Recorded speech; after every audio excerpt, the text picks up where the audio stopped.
Assalamualaikum warahmatullahi wabarakatuh.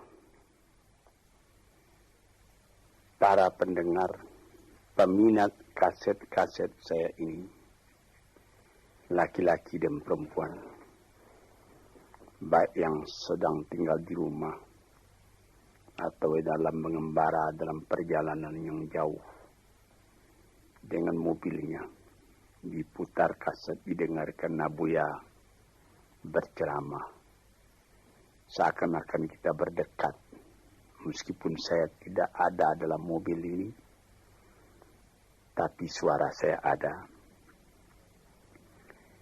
Yang akan saya bicarakan pada hari ini ialah tentang mensyukuri nikmat Allah Subhanahu wa Ta'ala.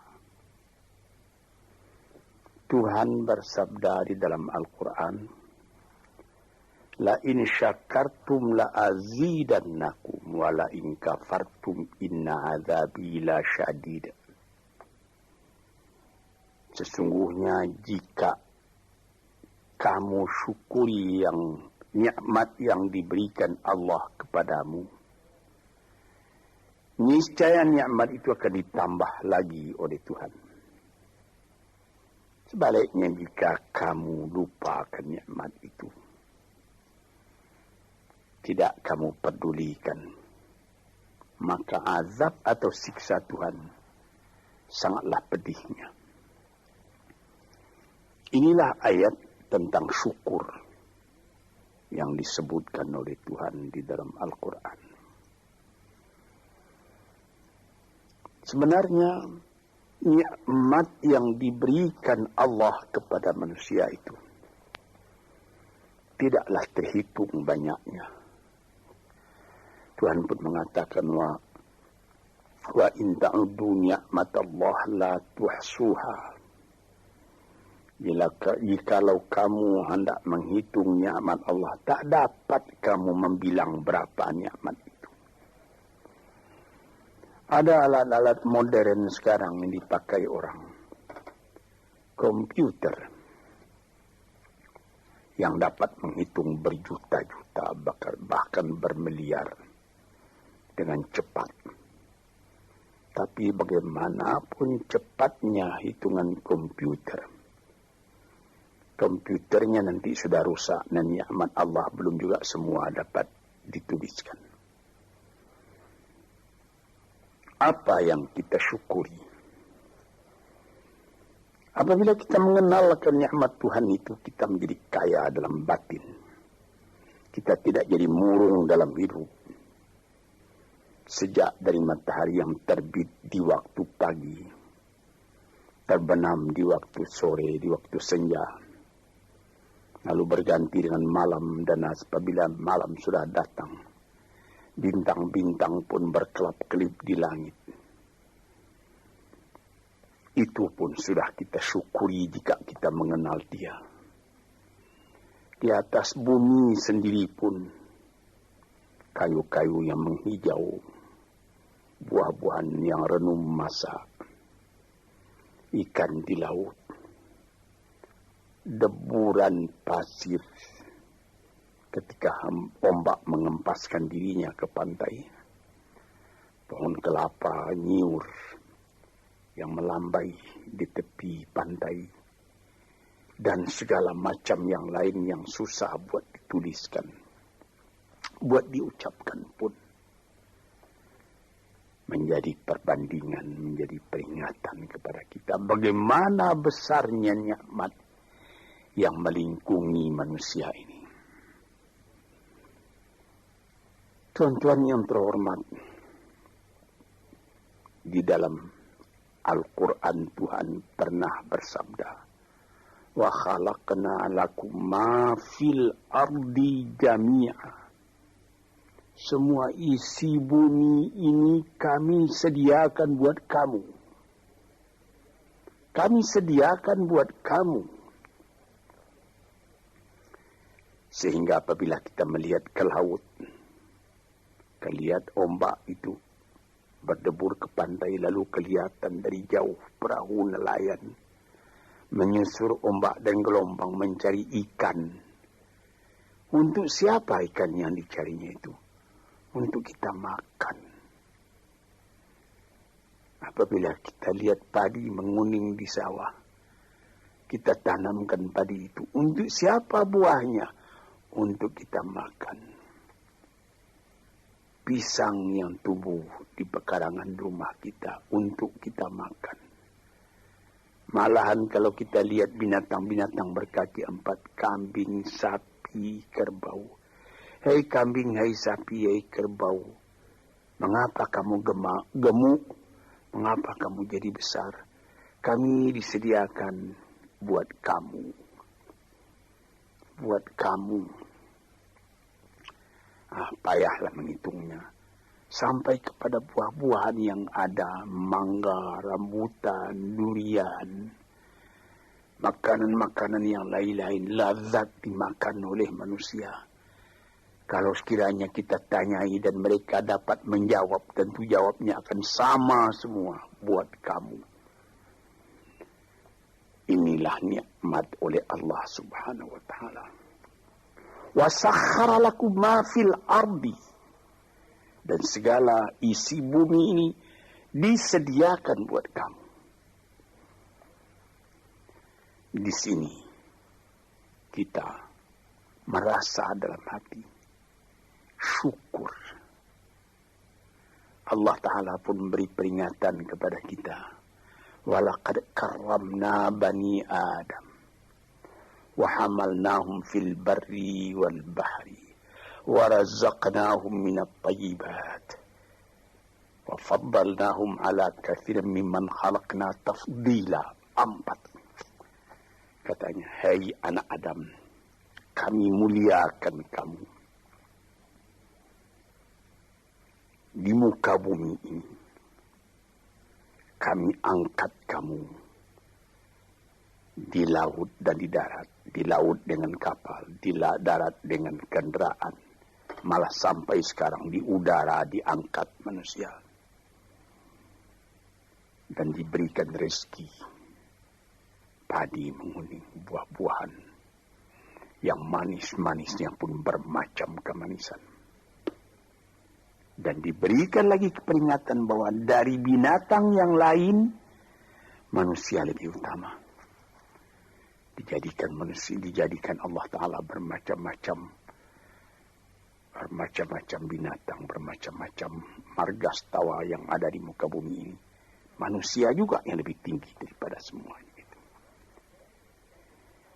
Dan sebagai patri daripada segala nikmat yang ada itu, diutus Tuhan pula, utusan-utusannya terdiri daripada bangsa manusia sendiri.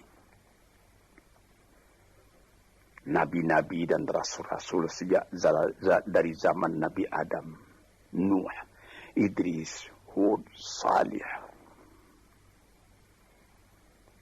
Ishaq, Yaqub, Yusuf, Daud, Sulaiman, Zakaria, Yahya, Isa, Musa, dan lain-lain.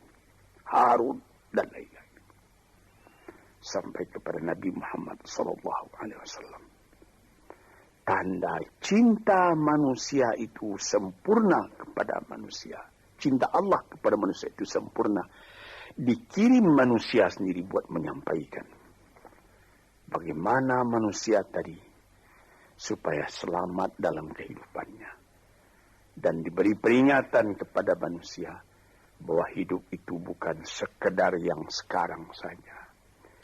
Sesudah hidup yang sekarang ada lagi hidup yang lain. Hidup yang akan datang yang lebih kekal daripada hidup yang sekarang. Hidup yang sekarang ini disebut al-hayatul faniyah. Hidup yang fana. Kelihatan sebentar, kemudian hilang. Sesudah hilang tak kembali lagi. Tapi nanti disambut dengan al-hayatul baqiyah. Hidup yang kekal. Disitulah kehidupan yang sejati. Kita kembali kepada yang tadi. Mengenal hidup yang seperti ini saja sudah patut disyukuri. Kalau kita tidak mengenal hakikat dari kehidupan itu, apalah obah kita dengan binatang.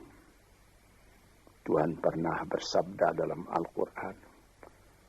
Dia katakan, walaqad zara'na li jahannama katsiran minal jinni wal insi lahum qulubun la yafqahuna biha wa lahum adhanun la yasma'una biha wa lahum a'yunun la yubsiruna biha wa lahum adhanun la yasma'una biha ulaika kal an'am bal hum adall wa ulaika humul ghafilun.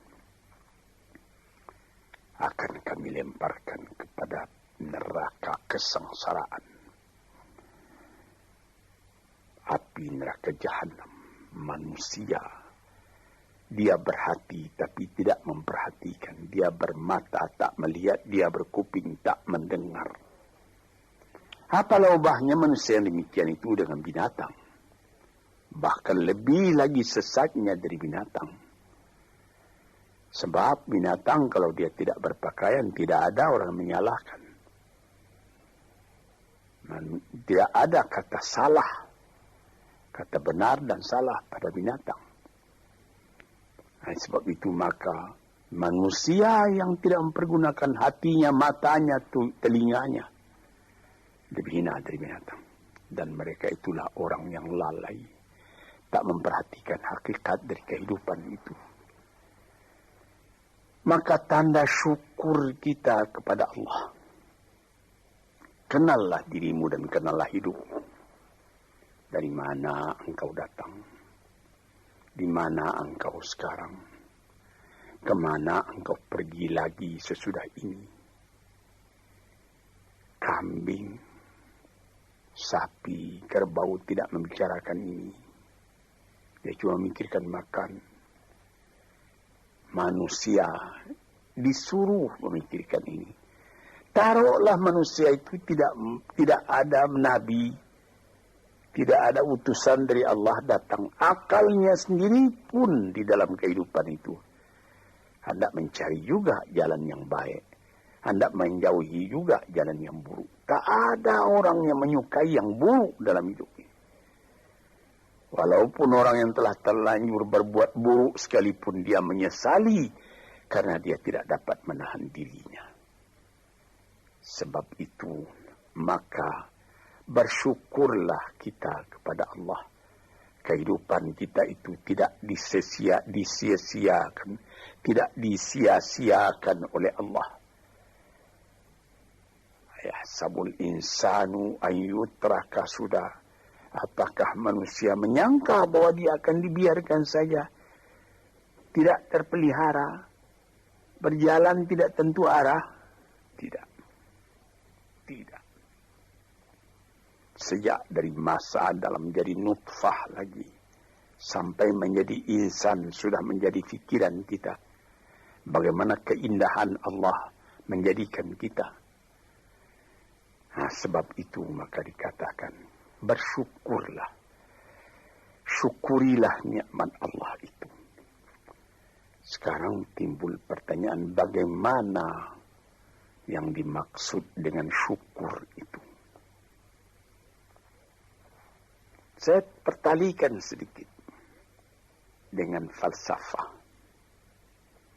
Sokrates apabila dia mempelajari keadaan alam, sesudah melihat keadaan alam ini, dia pun mempunyai iman bahwa ada yang menciptakan alam, yaitu Tuhan. Dia bersyukur. Mengetahui itulah hakikat hidup, kata beliau. Mengetahui itulah kebahagiaan sejati, kata beliau. Maka di sini kita melihat, syukur ya Allah, aku tidak dijadikan jadi binatang. Syukur ya Allah, aku tidak jadikan manusia yang sia-sia. Syukur ya Allah, aku terjadi dalam keadaan seperti ini. Sehingga aku tahu yang hak, tahu yang batil, tahu yang buruk, tahu yang baik. Tahu dari mana asal perjalanan ini, dan tahu pula kemana tujuan perjalanan ini. Syukur kepada Allah karena kita tahu Kita datang ke dunia cuma sekali.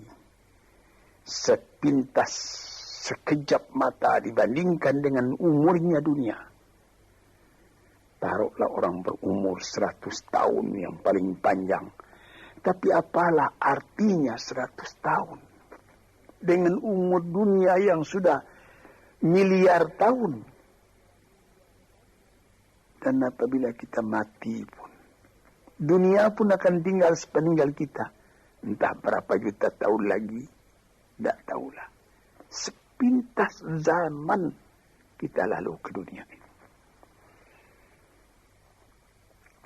Kita bersyukur karena kita diberi ingat. Yang sepintas zaman, yang sekejap mata itu harus kita isi. Sehingga setelah badan kita hancur di dalam bumi, kita masih hidup. Ini, saudara-saudara pendengar yang terhormat, kita sudah mati hancur di kandung tanah, tapi masih hidup. Ada orang yang berumur sampai 100 tahun misalnya, atau lebih sedikit, tidak pula banyak lebihnya itu. Belum saya mendengar berita di dunia ada orang yang berumur 200 tahun, tidak. Paling banyak ya 120, 130 tahun, itu pun sudah lemah. Nah, dalam umur yang sekian pendeknya kita lalui di dunia, dia bisa kita panjangkan. Dengan apa? Dengan sebutan, dengan amal, dengan bekas tangan, dengan iman dan amal saleh. Sesuai dengan apa yang disebut di dalam pantun Melayu, Pulau Pandan jauh di tengah. Di balik pulau angsa dua, hancur badan di kandung tanah. Budi yang baik terkenang jua. Ada juga satu syair daripada Syauqi Bai, penyair Arab Mesir yang terkenal. Ihfaz li nafsika qabla mautika zikraha, fadzikru lil insani umrun thani. Sebelum engkau mati, peliharalah sebutan dirimu yang akan dikenang orang daripada dirimu. Karena kenangan atas ketika hidup yang dulu itu adalah umur yang kedua kali bagi manusia. Banyak orang yang setelah dimasukkan ke dalam kubur, masuk, sudah ditimbun kubur tadi, orang pun pulang ke rumah. Sebutan orang tadi keluar dari kuburnya. Tiap hari dia keluar. 1 tahun, 2 tahun, 10 tahun, 100 tahun. Malah ada yang beribu tahun. Nabi kita Muhammad SAW umurnya cuma 64 tahun. Tapi beliau sampai sekarang sudah 1400 tahun. Masih seperti kemarin saja. Hidup beliau itu menjadi sebutan siang malam. Inilah maksudnya yang dikatakan orang yang sesudah mati dia hidup kembali lebih panjang umurnya. 64 tahun dibandingkan dengan 1400 tahun. Dan selama azan masih kedengaran di puncak menara, entah ratusan ribu tahun lagi, itu nama akan tetap hidup. Ini yang kita syukuri kepada Tuhan. Sebaliknya, setelah kita sebutkan bagaimana syukur atas nikmat yang diberikan Allah, sebaliknya ada orang yang tidak berterima kasih sedikit juga kepada Tuhan, melainkan mengomel terus bagaimanapun banyaknya nikmat yang dia terima. Maka pada ujung ayat tadi dikatakan, wala in kafartum inna azabi la syadid. Kalau kamu masih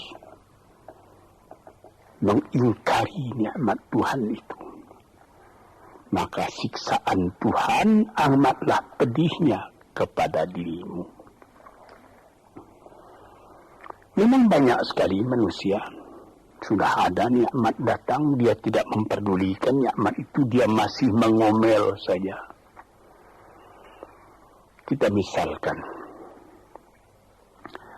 ada seorang perempuan bertandang ke rumah sahabatnya perempuan yang lain. Sesampai di rumah tadi dilihatnya, senang dia melihat bagaimana keadaan rumah itu.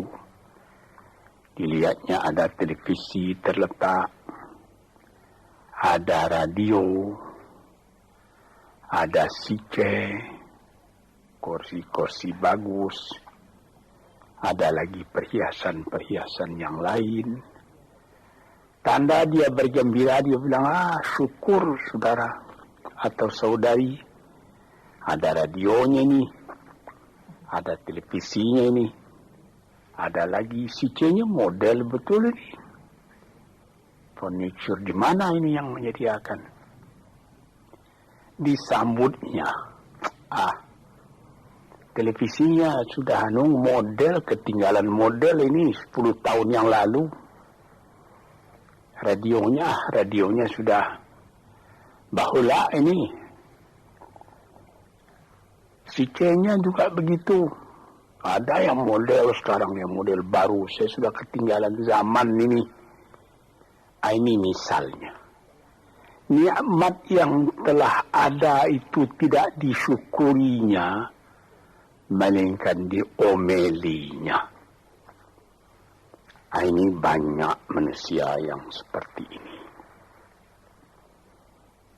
Sebagaimana pernah saya katakan dalam kaset ini, inilah orang yang wa nafsin wa min nafsin la tashba, jiwa yang tidak pernah merasa kenyang, tamak terus. Orang seperti ini kalau dia ditimpa oleh kesusahan, akan seperti cacing kena panas orang seperti itu. Sebab dia tidak pernah bersyukur kepada Tuhan. Dapat percobaan sedikit, sudah gelisah. Sudah seperti terbakar dirinya. Dia tidak akan merasakan nikmat hidup. Walaupun bertimpa nikmat dalam rumahnya, dia tidak akan merasakan nikmat hidup. Inilah orang yang pada penglihatan orang lain dia kaya, tetapi dialah orang yang paling miskin. Sebab disebutkan oleh ahli-ahli falsafat, siapa orang yang miskin di dunia ini? Orang yang terlalu banyak kehendaknya, itu orang yang miskin. Siapa orang yang kaya di dunia ini? Yang merasa cukup dengan apa yang ada. Dia bersyukur atas yang ada. Bukan berarti dia menolak yang tidak ada. Kalau ada, syukur. Kalau belum ada, sabar. Jadi, syukur itu ada imbangan. Yaitu sabar dan syukur. Syukur ketika nikmat datang. Sabar seketika nikmat pergi atau hilang atau rusak. Sebab apabila sabar, itu fikiran tenang. Fikiran tenang menyebabkan ada lagi inspirasi baru yang akan datang. Tetapi kalau dapat sedikit cobaan sudah gelisah, maka kita mengkafiri, tidak mensyukuri nikmat yang ada. Misalnya saya pernah juga bertemu bukan seorang, berdeknya berkali-kali orang. Dia datang, Abuya, saya ini susah. Kenapa? Ya Buya mengatakan kalau kita suka-suka bertahajud, suka beribadat dengan setia, nanti apa yang kita minta dapat dikabulkan oleh Tuhan. Saya sudah 4 tahun tahajud saja saban malam, tidak dikasih apa-apa. Ini orang tidak bersyukur. 4 tahun dia bertahajud terus menerus. Dengan apa dia bertelanjang? Tidak pakai mukena. Berapa dibeli mukena itu? Lampunya terang. Berapa ongkos lampunya? 4 tahun sakit. Tidak. Makan enak juga saban hari. Cuma permintaan belum dikabulkan. Nikmat yang ada dalam tangannya dia lupa karena mengharapkan nikmat akan datang. Inilah orang. Wa ila in kafartum inna azabi lasyadid. Kalau kamu lupa kepada nikmatku, azabmu yang akan kamu derita lebih sakit lagi. Misalnya tadi itu, saya sudah bertahajud sekian tahun, tapi permintaan saya tidak dikabulkan. Berfikirlah sedikit. Itu namanya perkataan kan kurang sopan kepada Tuhan. Seakan-akan kita yang menentukan. Tuhan, mari sini. Kasih saya. Seperti begitu kita kepada Tuhan. Padahal bukan karena mengharapkan diberi apa-apa itu yang menjadi pokok. Kita sebagai hamba Allah dihidupkan di dunia ini buat apa? Di dalam Quran dikatakan, "Ma khalaqtul jinna wal insa illa liya'budun." Tidaklah aku jadikan jin dan manusia melainkan untuk beribadat kepadaku. Jadi artinya bukan 4 tahun.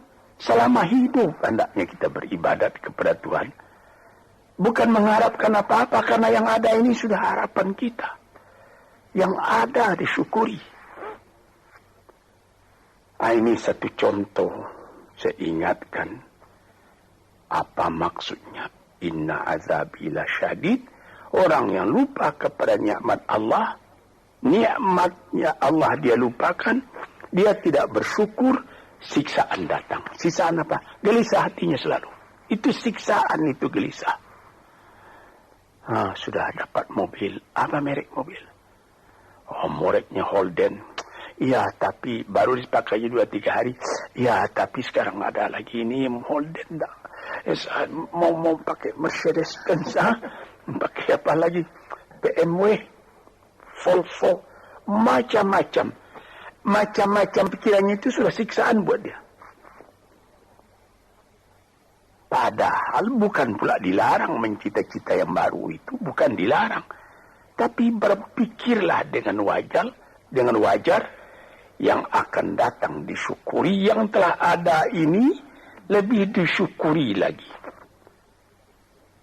Orang gelisah karena mengharapkan yang baru. Dia lupa keadaan kekayaan yang ada pada dirinya sendiri. Cobalah.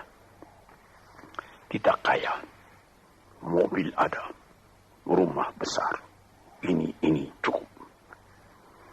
Tapi badan sakit. Bagaimana? Saya teringat salah seorang sahabat saya telah meninggal. Itu terkenal orang kaya besar. Bapak Rahman Tamin. Dia di rumah sakit. Dia ketika itu baru saja membuka pabrik tekstil di Surabaya. Jadi, bukan main lah dia terkenal. Jadi ketika dia sakit, saya pergi melihat dia. Sekarang saya mengerti, katanya. Apalah arti kekayaan saya yang banyak itu, katanya. Yang penting sekarang ini bagi saya sehat. Ini perkataan dari seorang mukmin yang mengetahui berapa nikmat Allah. Tapi nikmat yang paling besar itu kesehatan, bukan kekayaan. Dia berdoa kepada Tuhan, dia beribadat. Dia minta, ya Allah, sehatkanlah badanku atau tetapkanlah imanku. Ini saya pernah melihat. Di sini kita melihat bahwa kesehatan badan adalah kekayaan yang tidak ada nilainya. Walaupun engkau tidak mempunyai banyak kekayaan, tapi badanmu sehat, kekayaan berjuta-juta itu. Engkau tidak banyak kekayaan, tetapi engkau makan enak.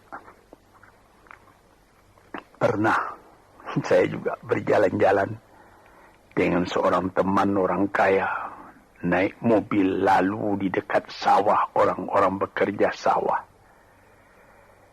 Ketika itu hari kira-kira pukul 12.30 hari, saya melihat bagaimana sesudah membajak sawahnya, orang yang punya sawah tadi makan. Dibawakan oleh istrinya dari kampung. Di dalam besek nasi yang akan dimakan oleh suaminya, dimakan oleh suaminya itu. Sehingga kawan saya yang punya mobil tadi, menjadi dalam hatinya itu seakan-akan iri. Saya yang tinggal di gedung besar, di rumah besar, mempunyai mobil beginian, tidak merasa enak makan seperti itu. Coba Tuhan, berapa nikmat Allah. Maka itu kita kembali kepada pangkal kaji tadi. Wa in syakartum la azidannakum. Apa nikmat yang telah diberikan oleh Allah Ta'ala, syukurilah. Apabila itu engkau syukuri, badanmu sehat, hatimu senang, dadamu lapang. Dalam hal itu insya Allah Tuhan memberikan lagi tambahan nikmat itu. Wala in kafartum, tetapi jikalau engkau lupakan nikmat itu, itu namanya sama dengan kafir. Melupakan nikmat itu sama kafir. Sebab kafir itu ada namanya kafir inad, kafir juhud, kafir nikmat. Kafir inad artinya keras kepala. Kafir juhud, ingkar, tak mau percaya. Kafir nikmat Tuhan telah datang, lupa nikmat itu. Itu juga termasuk kafir namanya. Kalau kita lupakan nikmat itu, maka kita sudah meracun diri sendiri. Makan tidak enak lagi. Mengapa? Ya habis. Rumah sewa saya sudah 40 pintu banyaknya. Tapi yang di sana tidak dibayar orang, di sana itu hampir terbakar, rusak. Jadi berapa? Ada 2 rumah. Jadi yang 30 bagaimana? Lupa itu. Inilah beberapa contoh daripada orang yang memungkiri nikmat Allah. Itu juga merubah kepada rupa muka kita. Orang yang selalu tidak puas, walaupun dia punya kekayaan sudah berlimpah-limpah, tapi rasa syukurnya tidak ada, makannya pun tidak enak. Di dalam rumah tangganya pun dia menjadi selalu berungutan saja. Ketika mula-mula datang sesudah penyerahan kedaulatan pada tahun 50 datang ke Jakarta, suami istri, hidup dengan sederhana, makan enak, tertawa pagi, tertawa sore, apa yang ada dimakan yang tidak sabar. Kemudian berlimpah-limpah rezeki. Rezeki datang, mulai lalai daripada Tuhan. Mulai lupa kepada nikmat. Lama-lama tidak mensyukuri nikmat. Timbul berkelahi dalam rumah. Si laki-laki tadi melihat lagi ada perempuan yang lebih muda. Dia mau kawin lagi, ribut lagi dengan yang tua, macam-macam. Nampak, sebagaimana saya katakan tadi, nampak oleh orang luar, orang ini senang ini. Tapi di dalam rumahnya sendiri neraka, dibikinnya sendiri neraka itu, karena dia tidak mensyukuri nikmat. Dia bikin sendiri neraka itu sebab dia tidak sabar ketika percobaan datang.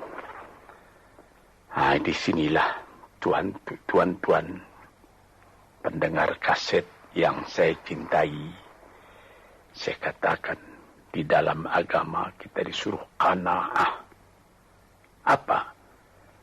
Menyambut dengan kedua belah tangan nikmat yang diberikan Allah, kecil atau besar, Yang penting nilainya. Nilai nikmat itu ialah apabila kita terima dengan syukur. Dan kalau percobaan datang, kita tabahkan hati, kita sabar. Percobaan itu banyak. Harta, berniaga rugi,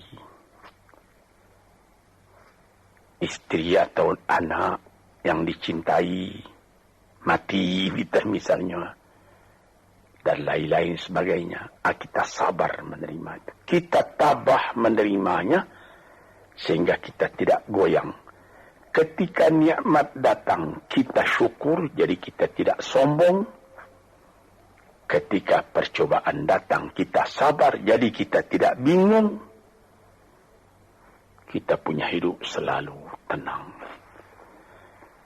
Di dalam ilmu tasawuf disebutnya bahwa antara syukur dengan sabar itu adalah seperti sayap. Sayap sebelah kanan syukur, sayap sebelah kiri sabar. Kalau patah salah satu dari dua sayap itu, kita jatuh, tidak bisa kuat lagi. Jadi sebagaimana kapal terbang juga mempunyai dua sayap. Kalau patah satu, lebih baik lekas berhenti, jangan berlayar lagi, nanti bahaya besar jatuh, membawa jatuh kita. Para pendengar, disinilah yang jadi tiang dari kehidupan kita sehingga menjadi kita normal. Sebagaimana pernah juga saya katakan, kerusakan atau seperti radio korsleting yang terjadi antara sabar dan syukur ini bisa jadi penyakit. Mulanya penyakit batin, kemudian menjadi penyakit badan. Ada orang, itu saya pernah mengatakan tempoh hari ini dalam salah satu kuliah di kaset ini, psikosomatik. Dilihat penyakit, diperiksa, dianalisa oleh dokter. Asalnya dari kecewa. Ada orang, anaknya menyakitkan hatinya, karena anak itu juga jadi fitnah dalam kehidupan. Diharap akan begini, rupanya jadi begitu. Diharap akan taat, rupanya maksiat. Lama-lama dipendam penyakit itu dalam hati, berubah kepada badan sendiri. Kadang-kadang sakit jantung, kadang-kadang eksim, kadang-kadang kudis. Ajaib. Rupanya perjalanan darah diganggu oleh tekanan jiwa. Tekanan jiwa mengganggu tekanan jantung mengganggu tekanan darah menjadikan penyakit basir pada badan. Sebab itu maka dikatakan, barang siapa waman a'rada an dzikri fa innalahu ma'isyatan dhanka. Barang siapa yang menolak peringatanku, dia punya hidup nanti akan sengsara. Sengsara jadi penyakit. Fi qulubihim maradun fazadahumullahu marada. Dalam hatinya ada penyakit, ditambah lagi oleh Tuhan dengan penyakit lain. Diperiksa oleh dokter. Badanmu tidak sakit ini pikiranmu yang sakit. Macam-macam. Disinilah saudara-saudara yang terhormat.